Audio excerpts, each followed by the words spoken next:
To understand how EDM removes metal, let's examine a single spark in the erosion process.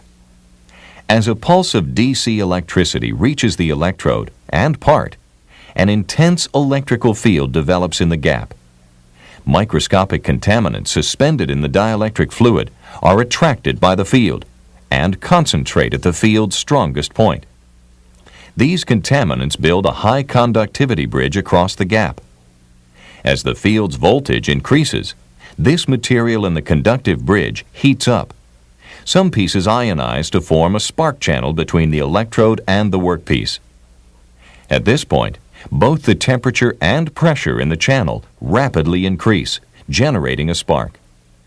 A small amount of material melts and vaporizes from the electrode and workpiece at the points of spark contact. A bubble, composed of gaseous byproducts of vaporization, rapidly expands outward from the spark channel.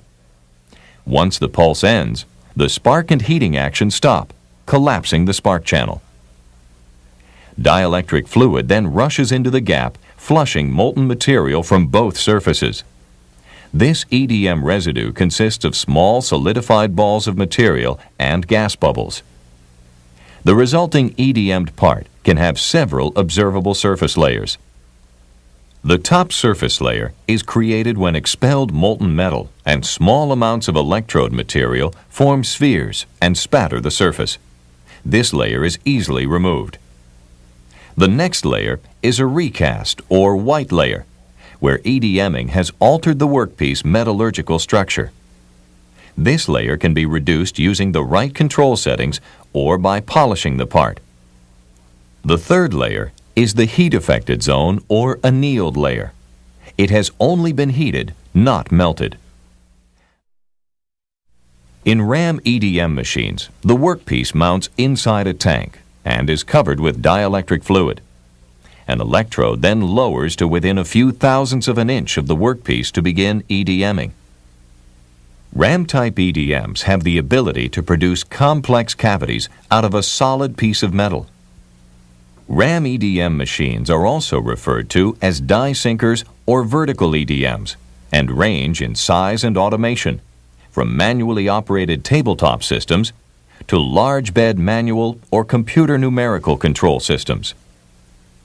A RAM EDM has four major subsystems: a power supply, a dielectric system, an electrode, and a servo system.